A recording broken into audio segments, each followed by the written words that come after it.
21절부터 22절까지입니다. 사도행전 3장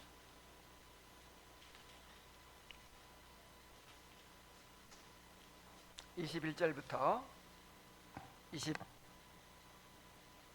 22절까지입니다.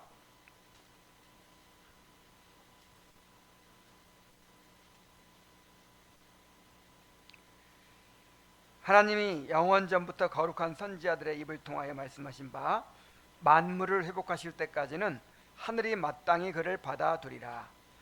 모세가 말하되 주 하나님이 너희를 위하여 너희 형제 가운데서 나 같은 선지자 하나를 세울 것이니 너희가 무엇이든지 그의 모든 말을 들을 것이라. 아멘.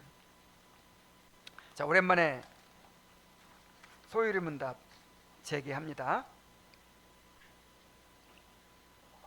우리가 23문까지 살펴봤었죠. 자, 23문에서 우리는 그리스도의 삼중직에 대해서 살펴보았습니다. 그리스도께서는 우리의 구속자로서 낮아짐과 높아지심이라는 두 상태에서 선지자와 제사장과 왕의 직분을 행하십니다 라는 내용이었죠.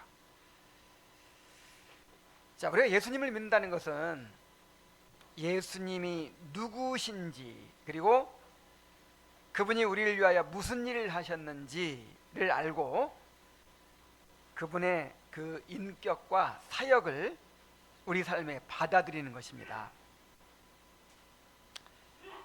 예수님이 누구신지를 모르면, 또 그분이 우리를 위해 행하시는 일을 모르면 예수님을 믿을 수가 없어요.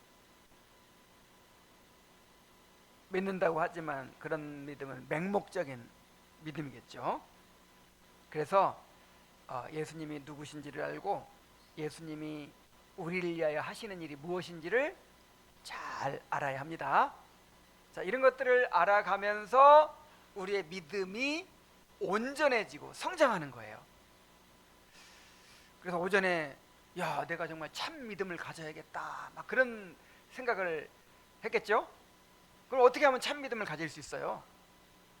알아야죠. 예수님이 어떤 분이시고 또 어떤 일을 하시는지를 알아가면서 그분에 대한 믿음이 자라가게 되는 것입니다.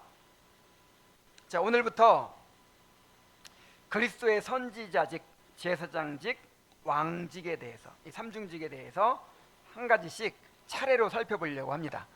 자, 오늘은 그 가운데서도 그리스도께서 우리를 위하여 선지자의 직분을 어떻게 수행하시는가 하는 내용을 함께 살펴보겠습니다.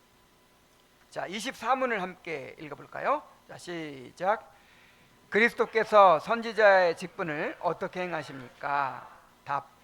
그리스도께서 그분의 말씀과 성령으로 우리의 구원을 위한 하나님의 뜻을 우리에게 계시하심으로 선지자 직분을 행하십니다. 그랬어요. 자, 먼저 우리의 선지자이신 그리스도에 대해 살펴봅시다. 자, 우리에게 왜 선지자가 필요할까요? 그 이유는 인간이 죄로 인해 영적인 어둠과 무지 가운데 있기 때문입니다. 죄로 부패한 인간은 스스로 하나님을 알 수 없어요. 구원의 길이 무엇인지도 알 수 없고 하나님 앞에서 어떻게 살아야 하는지도 알 수 없습니다. 인간의 지혜와 이성으로는 하나님께 이를 수가 없고 하나님 뜻을 깨달을 수가 없어요. 자, 이것을 잘 보여주는 구절이 에베소서 4장 18절입니다. 그들의 총명이 어두워지고 그들 가운데 있는 무지함과 그들의 마음이 굳어짐으로 말미암아 하나님의 생명에서 떠나 있도다 그랬죠. 원문의 구조는 역순으로 돼 있어요. 자, 일단 마음이 굳어져 있어요. 하나님을 향해서 어떻게 돼 있다고요? 마음이 완고해져 있어요. 굳어져 있어요. 자, 그러다 보니까 하나님에 대해서 무지하게 됐어요. 자, 그 결과로 이제 완전히 총명이 어두워져 있는 거예요. 그렇게 해서 하나님의 생명에서 떠나 있는 상태가 되었다, 그런 뜻이죠. 자, 인간의 그 부패성을 너무나도 잘 보여주는 구절이에요, 이 에베소 4장 18절이. 또 고린도서 2장 14절에 보면 육에 속한 사람은, 자, 육에 속한 사람이 어떤 사람을 가리켜요? 거듭나지 못한 사람을 가리킵니다. 뭐 교회 다니든 안 다니든 거듭나지 못한 사람은 육에 속한 사람이에요. 자, 육에 속한 사람은 하나님의 성령의 일들을 받지 아니하나니 이는 그것들이 그에게는 어리석게 보이며 또 그는 그것들을 알 수도 없나니 그러한 일은 영적으로라야 분별되기 때문이라 그랬어요.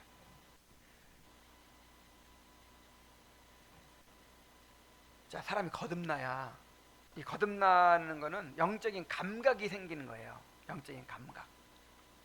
그래서 거듭나야만이 그 영적인 이야기가 통해요. 근데 교회를 아무리 많이 다녀도 이 거듭나지 않은 사람은요, 육에 속한 사람은 하나님의 성령의 일들을 받질 않아요. 그것들이 어리석게 보여요. 왜 저렇게 쓸데없는 얘기만 하나? 좀 더 생산적인 얘기를 해야지. 어떻게 주님의 사랑을 실천할 것인가, 뭐 어떻게 전도를 할 것인가, 뭐 어떻게 제자를 삼을 것인가, 뭐 이런 거 좀 실천적이고 뭔가 그런 생산적인 얘기를 해야지. 만나면 뭐 그냥 뭐 영적인 뭐 거듭남이 어떻고 회심이 어떻고 뭐 죄를 각성하는 일이 어떻고, 그렇게 도무지 이렇게 이게 손에 잡히지도 않고 뭔가 인간의 이성으로 이렇게 딱 이렇게 이해되는 것도 아니고 그런 경험도 없고, 그러니까 말이 안 통해. 이건 목사도 마찬가지고 뭐 교회 오래 다니는 사람도 마찬가지고 너무 답답해요.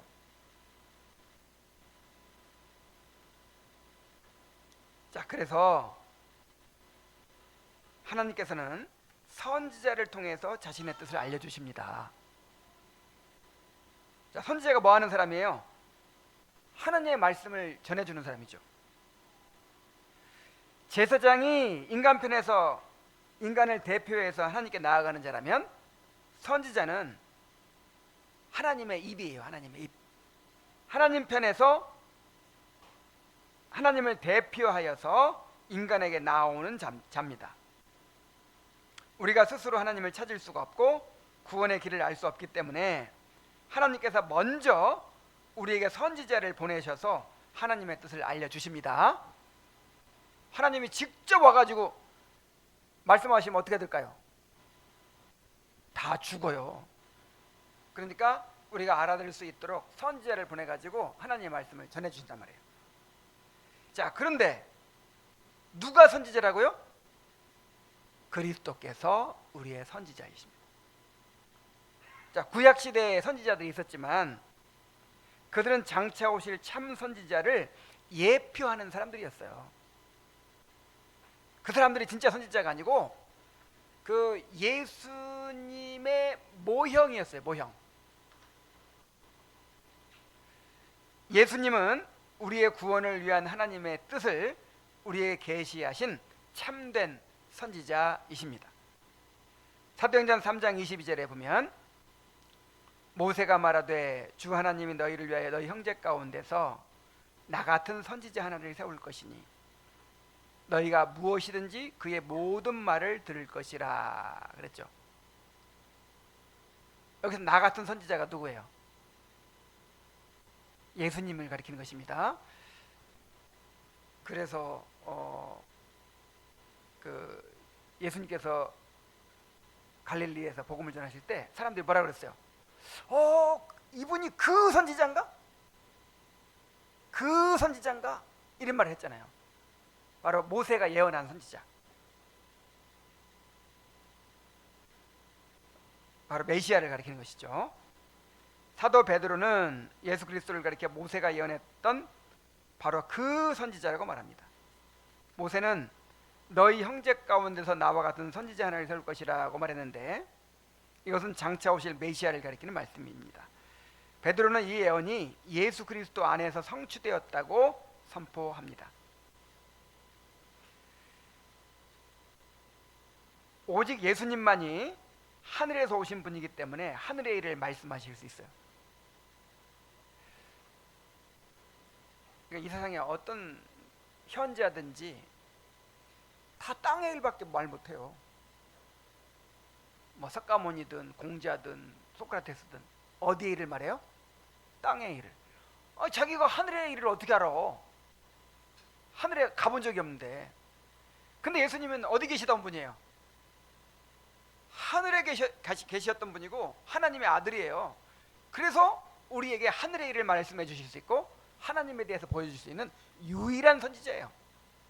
구약의 선지자들은 그 예수님의 말씀을 받아서 전한 것 뿐이죠. 요한복음 3장 13절 31절에 오면 하늘에서 내려온 자 인자 외에는 하늘에 올라간 자가 없느니라. 위로부터 오시는 이는 만물 위에 계시고 땅에서 난 이는 땅에 속하여 땅에 속한 것을 말하느니라. 이건 이제 세례요한이 말했죠.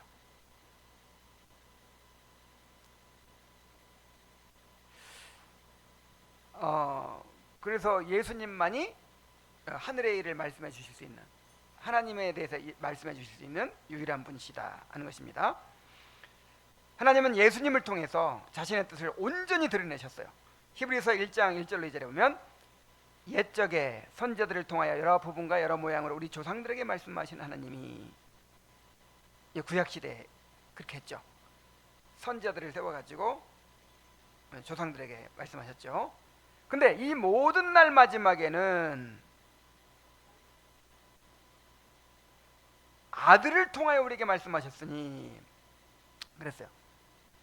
그러니까 선지자들을, 구약의 선지자들을 통해서 부분적으로 계속 말씀하시다가 최종적인 계시가 뭐예요? 예수님이에요. 예수님을 통해서 하나님께서 이제 완전하게 말씀하셨어요. 이 아들을 만유의 상속자로 세우시고 또 그로 말미암아 모든 세계를 지으셨느니라. 예수님이 최종 계시입니다. 예수님 자신이 계시예요. 계시, 하나님의 계시. 요한복음 1장 18절에 오면 본래 하나님을 본 사람이 없으되 아버지 품속에 있는 독생하신 하나님이 나타내셨느니라. 자, 하나님은 보이지 않는 분이죠. 그리고 우리가 볼 수도 없는 분이죠. 근데 하나님이 어떤 분일까 알려면 어떻게 해야 돼요? 육신으로 오신 예수님을 보면 돼요. 그래서 요한복음 14장 9절에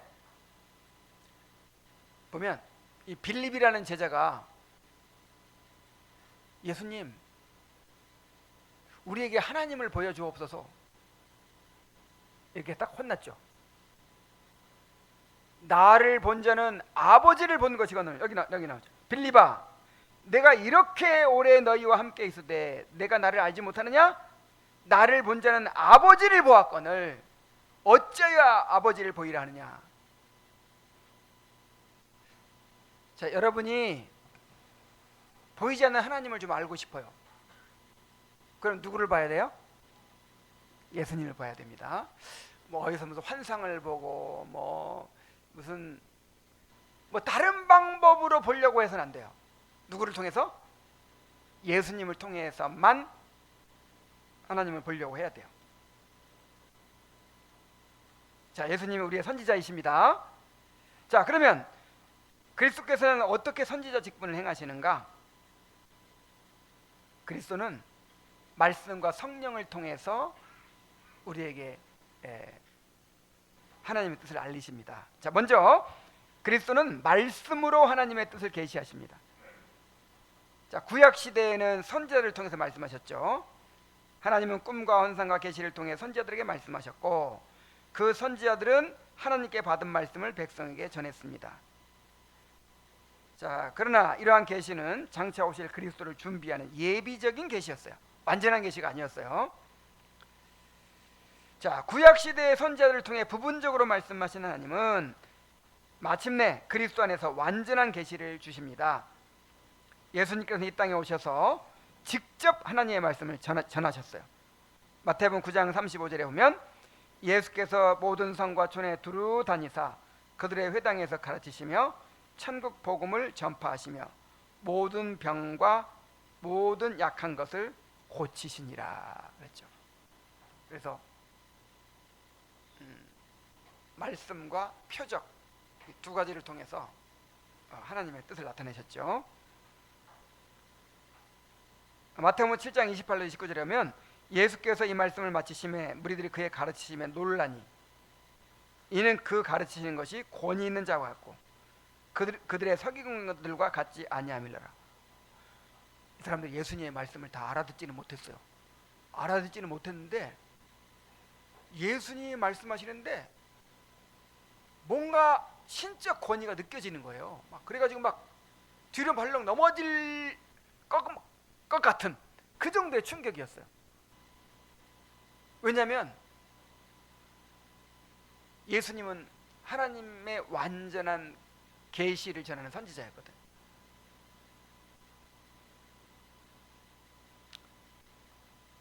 인간 선지자들은 전달받은 걸 전하지만 예수님 자신이 그냥 하나님의 계시잖아요. 계시.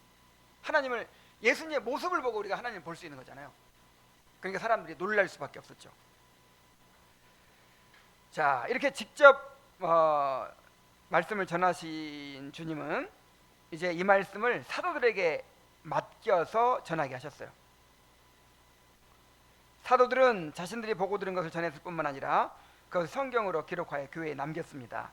요한복음 20장 31절에 보면 오직 이것을 기록함은 너희로 예수께서 하나님의 아들 그리스도심을 믿게 하려 함이요 또 너희로 믿고 그 이름을 힘입어 생명을 얻게 하려 함이라 그랬죠. 자, 구약의 선지자들과 신약의 사도들이 이 성경을 기록했습니다. 하나님의 직접 계시를 기록했어요. 그리고 지금은 교회의 직분자들을 세우시고 사도들로부터 받은 주님의 말씀을 전하게 하셨습니다. 에베소서 4장 11절 13절에 보면 그가 어떤 사람은 사도로 어떤 사람은 선지자로 어떤 사람은 복음 전하는 자로 어떤 사람은 목사와 교사로 삼으셨으니 지금 교회에 주신 선물들을 얘기하고 있어요. 교회에 주신 선물들. 자, 사도, 선지자, 복음 전하는 자는 비상직원이라고 그래가지고 이 성경 기록되기 전에만 존재하는 직분자예요. 성경이 기록되기 전에는 직접 계시를 해줘야만 되잖아요. 그래서 직접 계시 받던 시대, 그때 존재하던 교회 직분이 사도, 선지자, 복음 전하는 자입니다. 복음 전하는 자는 이제 사도의 보조자 정도 돼요. 디도나 디모데나 이런 사람들이 복음 전하는 자예요. 그래서 오늘날 이제 성경이 기록된 이후에는 교회가 이렇게 성립이 되고 성경이 기록된 이후에는 직접 계시는 없어졌어요. 그 직접 계시는 없는 대신에 성경이 주어졌어요. 그래서 이 성경을 성령의 조명을 받아서 전하도록 되어 있습니다. 그래서 지금은 이제 어떤 직분자가 있죠? 목사와 교사가 있죠. 목사와 교사. 그래서 목사와 교사를 한 사람이 가진 두 가지 역할로 볼 수도 있고 두 역할로 볼 수도 있다고 했죠. 자, 두 역할로 보는 시각은 교회에서 설교하는 목사와 신학교에서 신학을 가르치는 박사 이렇게 나눌 수가 있는 거예요. 목사와 교사. 자, 그렇게 나누기도 하고 또 이 목사의 두 가지 역할을 또 얘기할 수 두 가지 역할로 볼 수도 있어요. 저는 여러분에게 여러분을 목양하는 목사이면서 또 진리를 가르치는 교사이기도 해요. 그래서 목사 겸 교사입니다. 자, 그런 의미예요. 그런 의미. 자, 이 목사와 교사를 왜 이 교회에 주셨어요? 그 이유는 성도를 온전하게 하여 봉사의 일을 하게 하며 그리스도의 몸을 세우려 하심이라. 성도들에게 하나님의 말씀으로 말씀을 전해가지고 성도들이 자라게 해서 결국 그리스도의 몸이 세워지도록 하기 위한 것이다. 자, 우리가 다 하나님의 아들을 믿는 것과 아는 일에 하나가 되어 온전한 사람을 이루어 그리스도의 장성한 분량이 충만한 데까지 이르리니. 자, 이게 목사를 세워서 말씀을 전하게 하시는 목적이에요.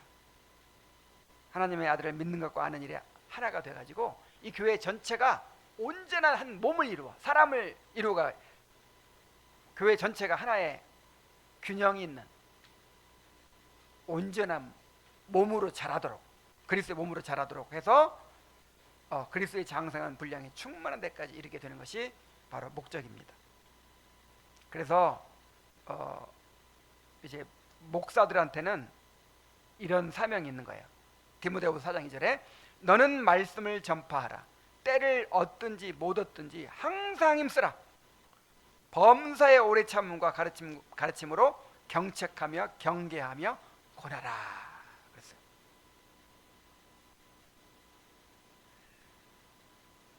자, 때를 얻을 때는 뭐예요? 목사님, 우리한테 말씀 좀 전해주세요. 그리고 막 말씀을 막 듣고 막 좋아하고 막 이럴 때예요. 근데 성도들이 항상 그러지만 않잖아요. 말씀을 듣기 싫어하고 그냥 들으면 상처받고 그냥 막 거부하고 막 그럴 때는 때를 얻지 못한 때죠. 근데 그런 때도 전하는, 그런 때도. 그리고 범사에 오래 참음과 가르침으로 전파. 그래서 목사 겸 교사라는 말이 여기서도 이제 근거가 생기죠. 이 전파는 선포하는 거예요. 선포. 말씀을 선포하는 것이고, 이 가르침은 교사로서 이렇게 지식을 전달하는 차원이에요. 성경 지식을 전파할 뿐만 아니라 이 강단에서 이렇게 막, 강단에서는 전파예요. 주로 선포예요. 선포할 뿐만 아니라 그 다음에 신방해가지고 개인적으로 찾아가서 어떻게 하라? 오래 참음과 가르침으로. 오래 참아야 돼. 막 속 터질 때가 있어. 오래 참으면서 오래 참음과 가르침으로 어떻게 하라? 경책하고, 때로는 막 책망하고, 그 다음에 경계하고, 그 다음에 권면하기도 하고. 자, 이게 이제 목사의 사명이죠. 자, 근데 여러분, 여기도 한 가지 주의할 것이 있어요. 지난번에도 강조를 했는데,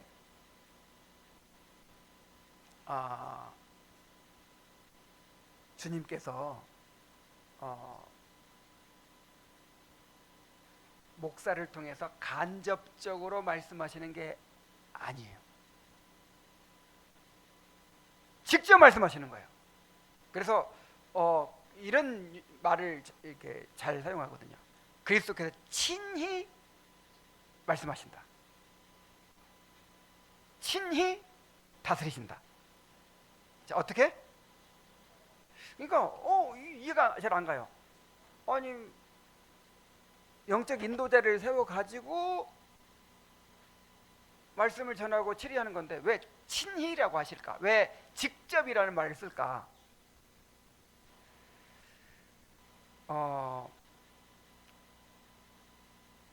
왜 그런 말을 쓰냐면 주님께서 직접 말씀하시는 것과 그래 사람이 전달하는 말을 다르게 생각할까 봐 그러는 거예요. 지금 목사를 통해 말씀을 주시지만 이게 누구의 말씀이에요? 주님의 말씀이에요. 그래서 이 칼빈도 그런 얘기를 했고, 프랑스 신앙고백서,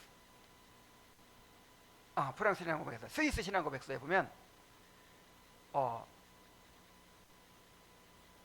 말씀의 설교는 곧 하나님의 말씀이다 그랬어요.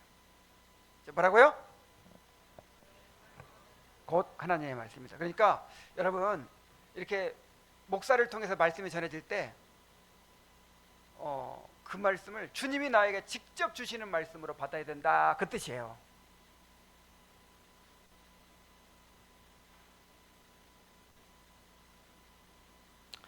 자, 이렇게 주님께서는 말씀으로 우리 계시를 하십니다. 하나님의 말씀을 전파하게 하심으로 우리에게 말씀하십니다. 자, 그런데 우리가 말씀을 들어도 잘 못 깨닫잖아요. 그래서 성령으로 그 말씀을 깨닫게 하십니다. 자, 우리는 죄로 인해 마음이 어두워져 있기 때문에 성령의 감화가 없이는 깨달을 수가 없어요. 고린도전서 2장 9절 보면 기록된 바 하나님이 자기를 사랑하는 자들을 위하여 예비하신 모든 것은 눈으로 보지 못하고 귀로 듣지 못하고 사람의 마음으로 생각하지도 못하였다 함과 같으니라 그랬어요. 자, 육에 속한 사람은 영적인 일을 받는다 그랬어요? 못 받는다 그랬어요? 받을 수가 없어. 도무지 이해를 못하는 거예요. 그러므로 하나님께서는 성령을 통해서 우리의 마음을 열어주시고 하나님의 말씀을 깨닫게 하십니다. 자, 고린도서 2장 10절에 보면 오직 하나님이 성령으로 이것을 우리에게 보이셨으니, 자, 뭘로 보이셨으니? 성령으로. 성령은 모든 것 곧 하나님의 깊은 것까지도 통달하시느니라. 성령께서는 우리의 마음을 열어서 말씀을 깨닫게 하시고 그 말씀이 진리임을 확신하게 하시며 그 말씀을 믿고 따르도록 역사하십니다. 자, 그러므로 그리스도의 선지자 사역은 단지 말씀을 주시는 것에서 끝나는 것이 아니라 성령으로 우리 마음을 밝히시는 것까지를 포함합니다. 자, 오늘날에도 그리스도는 이 말씀과 성령을 통해서 계속해서 교회를 가르치고 계십니다. 직접 친히 가르치고 계십니다. 그러므로 우리는 말씀을 들을 때 성령께서 우리의 마음을 열어 깨닫게 해주시기를 기도해야 합니다. 참 저는 이거를 너무나 실감나게 느껴요. 목회를 하면서 그렇게 공부도 많이 하고 책도 많이 읽고 그렇게 가방끈도 길어가지고 그렇게 뛰어난 사람인데 이런 영적인 이야기는 도무지 이해를 못하는 사람들이 있어요.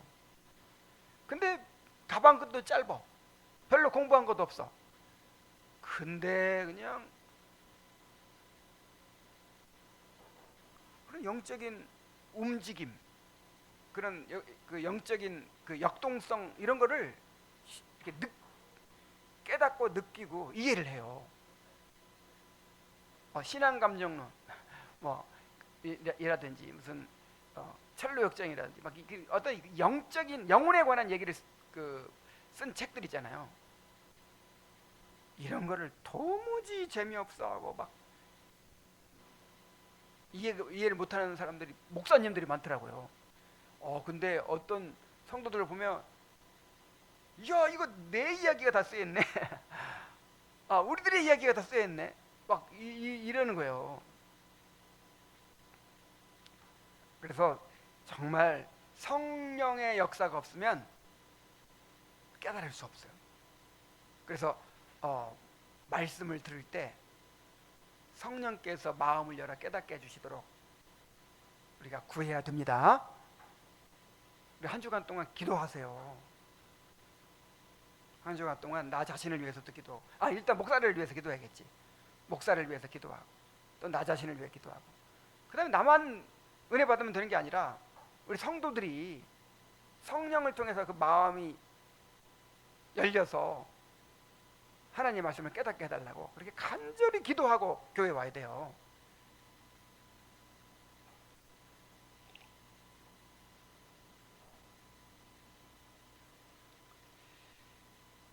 자, 그리스도께서 우리의 선지자라고 했습니다. 그리고 그리스도께서는 어떻게 선지자 노릇을 하세요? 말씀과 성령으로. 자, 그리스도를 자신의 선지자로 믿으시기 바랍니다. 예수 믿는다는 건 예수님을 나의 선지자로 믿는 거예요. 누가 나의 선지자예요? 예수님. 자, 예수님을 선지자로 믿습니까? 자, 믿으면요 정말 믿는 사람은 두 가지가 삶에서 이루어져야 돼요. 첫째, 우리가 그리스도의 선지자 되심을 믿는다면 그분에게서 배워야 됩니다. 예수님이 나의 선지자라면 예수님께 계속 말씀을 들어야 돼요. 예수 그리스도는 하나님을 우리에게 보여주시는 유일한 분이십니다. 요한복음 14장 6절에 보면 예수께서 이르시되 내가 곧 길이요 진리요 생명이니 나로 말미암지 않고는 아버지께로 올 자가 없느니라 그랬어요. 그러므로 우리는 하나님을 알기 위해서 그리스도 외에 다른 길을 찾아서는 안 됩니다. 인간의 이성이나 철학이나 신비 체험이나 새로운 계시를 의지해서도 안 됩니다. 우리는 오직 참 선지자이신 그리스도를 통해서만 하나님을 알 수 있고 구원의 길을 알 수 있어요. 그 중세 수도원에서 여러 가지 영성 훈련이 많이 개발이 됐어요. 그래서 무슨 관상기도라든지 뭐 온갖 그런 영성 훈련 프로그램이 개발이 돼가지고 그렇게 막 뭐 신비 체험을 통해서 하나님을 만나고 막 그렇게 하고 그렇게 했는데 이제 오늘날 교회에서 그것들을 이렇게 이게 아주 뭐 교회의 훌륭한 유산인 것처럼 그렇게 가져다가 그렇게 하려고 하고 있어 교회들에서. 자, 이런 것들이 다 그리스도만을 선지자로 받아들이지 않는 태도예요.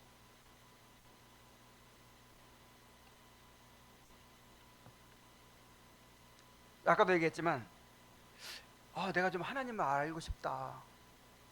보이지 않는 하나님을 내가 어떻게 내가 볼 수 있나? 그럼 누구에게로 가야 돼요? 예수님. 성육신하신 그 하나님의 아들을 통해서만 우리가 하나님을 알 수 있으니까 그 아들에 대해서 우리가 집중을 해야죠. 다른 길은 없어요.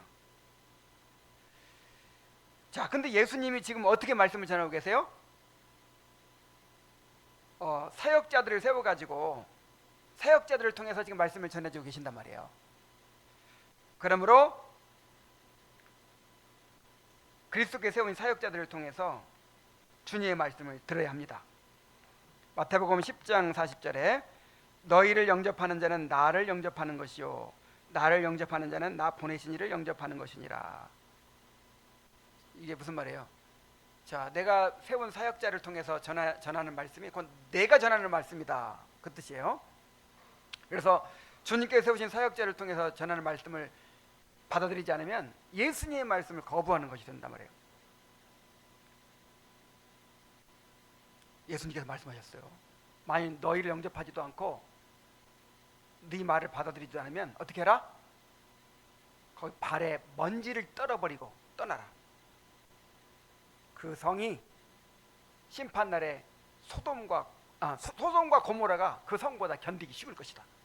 그러니까 예수님은 자신이 전하는 말씀을 받아들이지 않는 자들을 심판하실 것이라, 무섭게 심판하실 것이라는 말씀이죠. 자, 데살로니가서 2장 13절에 보면 이제 이 데살로니가 교회를 바울이 칭찬합니다. 이러므로 우리가 하나님께 끊임없이 감사함은 너희가 우리에게 들은 바 하나님의 말씀을 받을 때에 사람의 말로 받지 아니하고 하나님의 말씀으로 받음이니 진실로 그러하도다. 이 말씀이 또한 너희 믿는 자 가운데서 역사하느니라.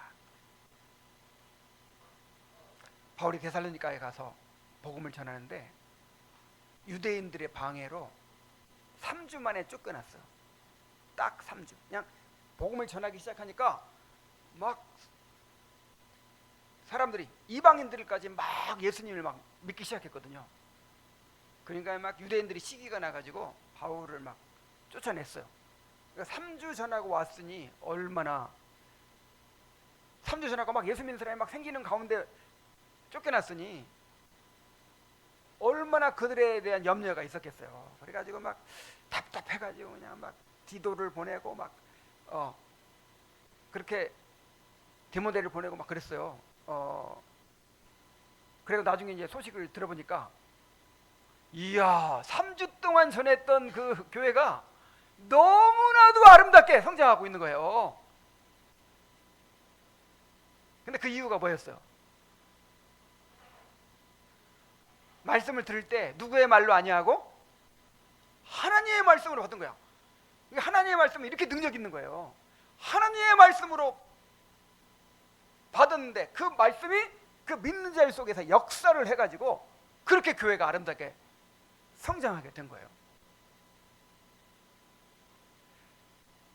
정말 우리가 변화되려면, 우리 교회가 그렇게 데살로니가 교회처럼 성장하려면, 하나님의 말씀 우리 가운데 역사하려면 어떻게 해야 돼요? 말씀을 받을 때 어떻게 받아야 돼요? 사람의 말로 받지 않고 하나님의 말씀으로 받아야 돼요.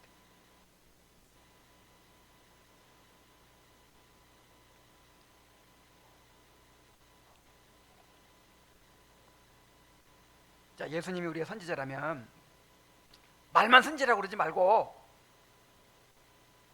예수님께 배워야 된다고요. 예수님 말씀을 계속 들어야 된다고요. 언제까지?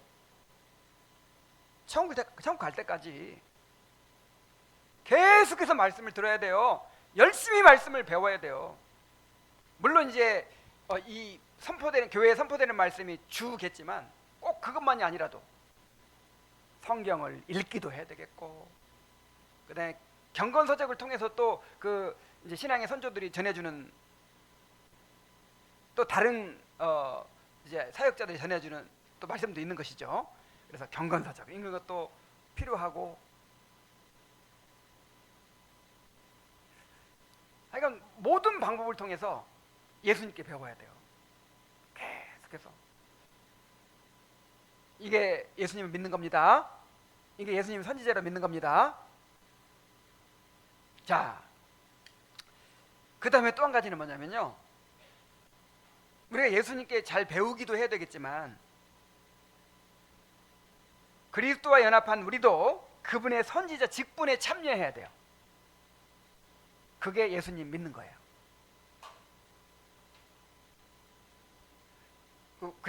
그리스도의 삼중직 공부할 때 그리스도와 연합한 우리도 그 삼중직에 참여한다 그랬죠. 우리도 선지자, 우리도 제사장, 우리도 왕의 역할을 한다 그랬죠. 예수님 안에서. 그래서 우리가 그리스도를 선지자로 믿는다면 주님과 연합한 우리도 그 선지자 직분에 참여해야 된다고요. 자, 어떻게 참여합니까? 교회에서 주님의 말씀이 증거되도록 협력해야 돼요.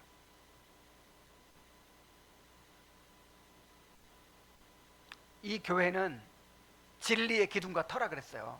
이 교회는 하나님의 말씀이 선포되는 것이거든요. 이 교회가 말씀이 선포되는 곳이에요. 그런데 이 말씀이 선포되도록 하는 것이 선지자직이죠.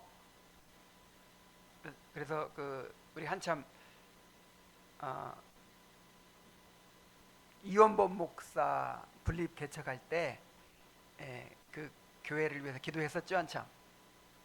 요즘에는 이제 잘 되라 아무도 하고 그냥 기도도 안 하고 있지만, 어쨌든 막 사람들이 계속 모여들고 하여간 잘 세워지고 있어요. 근데 그 분립 개척을 내보내는 그 담임 목사님이 계속해서 강조했던 게 그리스도의 선지자직이었어요.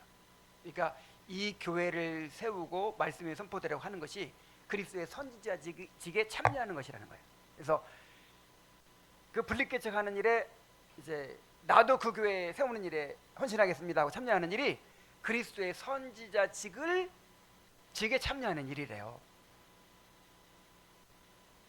자, 우리 모두가 이렇게 그리스도의 선지자직에 참여해야 됩니다. 구체적으로 하면 이 교회에서, 여러분, 우리 주님의 교회가 정말 하나님의 말씀이 잘 선포되는 곳이 되었으면 좋겠죠? 그럼 누가 그렇게 해야 돼요? 진요선 목사한테만 책임이 있는 게 아니고 우리 모두에게 책임이 있단 말이에요. 모두에게. 자, 교회에서 말씀이 전파되도록 하는 책임이 목사에게만 있는 것이 아닙니다. 교회를 세우는 일에 참여하고 있는 모든 지체에게 있습니다. 자, 어떻게 구체적으로 그럼 참여하냐? 골로새 4장 3절 4절에 보면, 또한 우리를 위하여 기도하되 하나님이 전도할 문을 우리에게 열어주사 그리스도의 비밀을 말하게 하시기를 구하라. 내가 이 일 때문에 매임을 당하였노라. 그리하면 내가 마땅히 할 말로서 이 비밀을 나타내리라. 자, 말씀이 잘 전파되게 하려면 여러분들이 뭐 해야 돼요? 자, 뭐 해야 돼요? 기도해야 돼요. 기도. 자, 바울이 지금 기도 부탁을 하고 있는데 그냥 인사치레로 우리 늘 그런 말 많이 해요. 기도해 주세요. 기도하겠습니다. 기대도 안 하고 하지도 않아. 그냥 인사치레로 기도해 주세요. 기도하겠습니다. 그런 차원에서 얘기하고 있는 게 아니에요. 지금 보세요. 우리를 위하여 기도하되 하나님이 전도할 문을 우리에게 열어주셔서 그리스도의 비밀을 말하게 하시기를 구하라. 야, 이게 정말 바울 혼자 열심히 낸다고 되는 게 아니라는 거예요. 전도할 문을 열어주셔야 돼. 그리고 말하게 해주셔야 돼. 자, 이렇게 해주시도록 구하라는 거예요. 기도하라는 거예요. 그러면서 그리하면, 어떻게 하면? 그럼 그리 안 하면 안 된단 말이지. 그리하면 내가 마땅히 할 말로서 이 비밀을 나타내리라. 근데 만약에 여러분들이 관심이 없어. 진 목사 좀 열심히 했으면 좋겠어. 근데 자기들은 관심도 없어. 이 말씀 전하는 건 내 책임이 아니다. 관심도 없고 기도도 안 해. 그러면 어떻게 돼요? 그러면 이제 목사가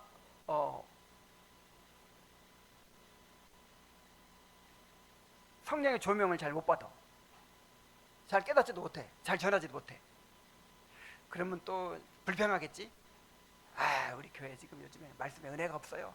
목사님이 별로 말씀을 잘 열심히 안 준비하는 것 같아요. 자, 사실은 누구 책임이에요? 그래서 만약에 혹시 진 목사 설교가 별로 이렇게 요즘에 좀 부족함이 느껴진다 그러면 회개하시기 바랍니다. 목사 막 이렇게 비판하려고 하지 말고 먼저 회개하세요. 한 금식 3일 정도 하고 충분히 회개하고 기도를 회복한 다음에 권면해 주세요. 아시겠습니까? 이 말을 하는 거는 책임감을 느끼라 이 말이에요. 그러니까 말씀이 그냥 어디서 뚝 떨어지는 게 아니에요. 자, 그리고 또 히브리서 10장 24, 25절에 보면 서로 돌아보아 사랑과 선행을 격려하며 모이기를 패하는 사람들의 어떤 습관같이 하지 말고 오직 권하의 그날에 가까움을 볼수록 더욱 그리하자. 모이기를 힘써야 돼. 이게 설교라는 게 혼자만 전할 수 있는 게 아니에요. 이것도 일종의 커뮤니케이션이에요. 내가 말씀을 전하는데 먹히질 않는다, 받아들여지질 않는다. 그럼 계속 할 수 있어요, 없어요? 안 돼요, 절대로.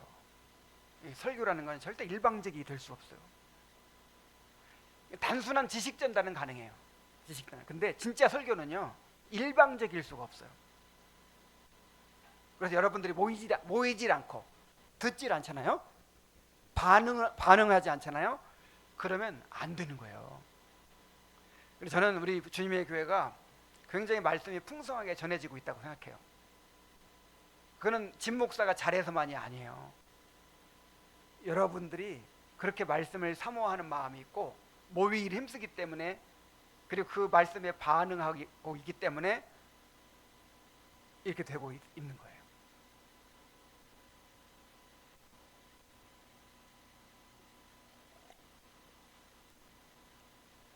처음에 보니까 이렇게 주일에 한 번만 예배드리고 이런 개혁교회들이 많더라고요. 그리고 처음에 나도 막 이렇게 하려고 하질 않았는데 청년들이 모인다고 해가지고 토요일 날 청년 모임을 하려고 했더니 왜 청년들만 가르쳐 주냐고, 우리도 배워야겠다고. 아이고, 안 가는 거예요. 막 눌러 앉아가지고. 그래도 어쩔 수 없이 함께 모아가지고 그 기독교 강요를 시작했던 것이 와, 3년 만에 다 마쳤어요. 그다음에 수요기도에도 야, 이 뭐 다 지이 몰아서 오겠나 사람들이. 그래가지고 이제 몇 번 해보다가 그냥 안 되면 뭐 수요기도 없는 교회 많더라 뭐 하면서 그냥 대충 하려고 했어. 그랬더니 수요기도에 다 모여가지고 그래 기대를 하고 있으니까 준비를 안 할 수가 없어. 그래가지고 수요기도회를 이렇게 정성 들여서 하고 있잖아요. 진짜 뭐든지 다 그래요. 야, 이 요리문답 하나 처음에 시작해가지고 끝까지 마치는 거, 성경 한 권을 선택해가지고 끝까지 마치는 거, 이게 쉬운 일이 아니에요. 한 구절도 안 빼고 다 하잖아요. 쉬운 일이 아닌데 이게 준비 안 한 사람도 힘들지만 듣는 사람도 쉬운 일이 아니죠. 근데 하여간 너무 그렇게 이렇게 잘 들으니까 기대하고 듣고 그걸 함께 나누고 반응하고 그걸 정말 하나님 말씀을 순종하고 하니까 야, 정말 한 번 한 번을 그냥 넘어갈 수가 없어. 그래서 우리가 요한계시록도 다 한 것이고 대우리문답도 다 한 것이고, 이게 혼자서 할 수 있는 게 아니고 뭐 자주 이런 말씀드렸지만 함께 이렇게 만들어가는 거예요. 그래서 모이기를 힘써야 되고 또 서로 돌아보고 사랑과 선행을 격려하는 일이 필요합니다. 그 다음에 갈라디아 6장 6절에 보면 누구든지 가르침을 받는 자는 모든 좋은 것을 가르치는 자와 함께 나눌지니라. 이게 이제 그 목회자의 사례에 대한 얘기인데, 꼭 목회자의 사례뿐만 아니라 이 목사가 말씀을 선포할 수 있는 그 모든 조건을, 준비를 다 협력해서 이루어야 한다 이 말이죠. 여기는 그것도 포함돼요. 7 집사 세웠잖아요. 사도들이 이 구제까지 다 하니까, 막 가난한 자들 구제까지 다 하고 하다 보니까 말씀 전하는 일이 막 소홀해지는 거예요. 그리고 말씀 전하는 일도 제대로 안 되고 또 뭐도 안 돼. 구제도 제대로 안 돼. 막 빈 구멍이 막 생겨. 그래가지고 불평이 생기고 하니까 그때 7 집사를 세웠죠. 7 집사를 세워가지고 다른 모든 일들은 집사들한테 딱 맡기고 말씀과 기도하는 일에 전무하리라 하고 집중하니까 어떻게 됐어요? 주의 말씀이 흥왕하여 허다한 제자의 무리가 더하더라. 그래서 정말 이 강단에서 하나님의 말씀이 이렇게 충분히 온전하게 전파될 수 있도록 물론 생활도 책임져야 될 것이고, 그 다음에 다른 일에 이렇게 분산되지 않도록 또 교회의 사역을 다 분담을 해야 돼. 분담을.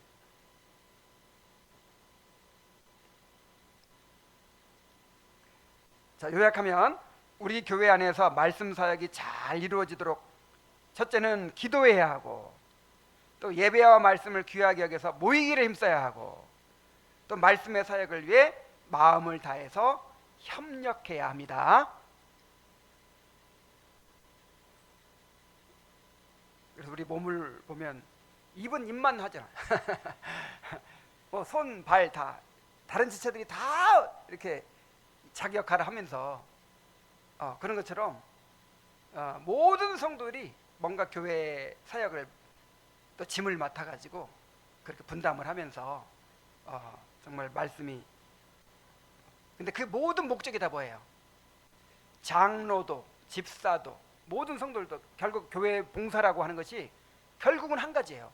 하나님의 말씀이 더 능력 있게 전파되도록 하는 것이 핵심이에요. 핵심. 그런 방향으로 가야 됩니다. 자, 이렇게 주의 말씀의 증거대로 협력하는 것이 선지자직에 참여하는 것이고, 두 번째로는 말과 행실로 주님의 말씀을 증거하는 거예요. 우리도, 성도들도. 골로새 3장 16절에 보면 그리스도의 말씀이 너희 속에 풍성히 거하여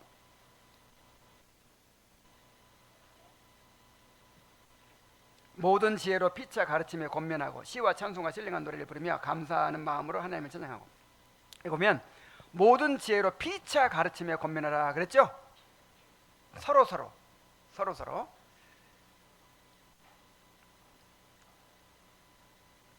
자, 모든 지혜로 피차 가르침에 권면하는 것도 그리스도의 선지자직에 참여하는 것입니다. 특히 가정에서 필요해요. 이것이 신명기 6장 6절 7절 오늘 내가 내게 명하는 이 말씀을 너는 마음에 새기고 내 자녀에게 부지런히 가르치며. 어떻게 가르치며? 부지런히. 대충 가르치면 안 된단 말이에요. 집에 앉았을 때든지 길을 갈 때든지 누워있을 때든지 일어날 때든지 딱 내 경우만 가르치면 돼요. 집에 앉았을 때 가르쳐요. 길 갈 때 가르쳐요. 누워있을 때 가르쳐요. 일어날 때 가르쳐요. 그러니까 얼마나 열심히 가르치라는 말이에요. 이게 선지자직이에요. 그리스도의 선지자직. 자, 베드로전서 3장 15절에 보면 너희 마음에 그리스도를 주로 삼아 거룩하게 하고 너희 속에 있는 소망에 관한 이유를 묻는 자에게는 대답할 것을 항상 준비하되 온유와 두려움으로 하고. 그래서 이 삶의 본으로 행실로도 증거하는 거예요. 행실로도. 그리고 행실로 증거하다 보면 이제 말의 기회가 생겨. 사람들이 궁금해하고 물어보거든요. 그러면 대답할 수 있는 말을 준비하고 있어라. 교리문답을 외우고 있어라. 그 말이에요. 자, 우리는 입술로 복음을 전할 뿐만 아니라 우리의 삶을 통해서도 그리스도의 진리를 드러내야 합니다. 우리의 말과 행실이 복음을 증거할 때 사람들은 우리의 삶을 통하여 하나님을 보게 됩니다. 이것이 그리스도와 연합한 성도들이 세상 속에서 감당해야 할 선지자적 사명입니다. 이제 결론입니다. 우리 모두 죄로 말미암아 영적인 어둠 가운데 있던 사람들이었습니다. 스스로 하나님을 알 수도 없었고 구원의 길을 찾을 수도 없었습니다. 그러나 하나님께서는 우리를 불쌍히 여기셔서 자신의 아들 예수 그리스도를 보내셨고 그리스도를 우리의 선지자로 세우셔서 하나님의 어떤 분인지와 구원의 길을 분명하게 가르쳐 주셨습니다. 예수 그리스도는 하나님을 완전하게 나타내신 참된 선지자이십니다. 그러므로 우리는 오직 그리스도를 통해서 하나님을 알고 성경을 통해서 하나님 뜻을 배우며 성령의 도우심을 구하며 그 말씀을 믿고 순종해야 합니다. 또한 그리스도와 연합한 우리는 교회와 가정과 세상 속에서 우리의 말과 삶으로 그리스도의 진리를 증거하며 살아가야 합니다. 자, 우리 모두 참 선지자이신 그리스도의 음성을 듣고 그 말씀을 따라 살아가는 성도들이 되시기를 바랍니다. 자, 기도하겠습니다. 하나님 아버지, 그리스도께서 우리의 선지자이심을 배웠습니다. 정말 우리가 그리스도를 우리의 선지자로 믿는다면 그리스도에게 배우게 하여 주옵소서. 그리고 그리스도 선지자직에 참여하게 하여 주시옵소서. 말씀이 교회에서 잘 선포되도록 하는 일에 최선을 다해 협력하고 또 우리도 그 받은 말씀을 가지고 가정에서 또 교회에서 사회에서 전하는 삶을 살게 하여 주옵소서. 예수님의 이름으로 기도하옵나이다. 아멘. 자, 우리 합심해서 기도합시다.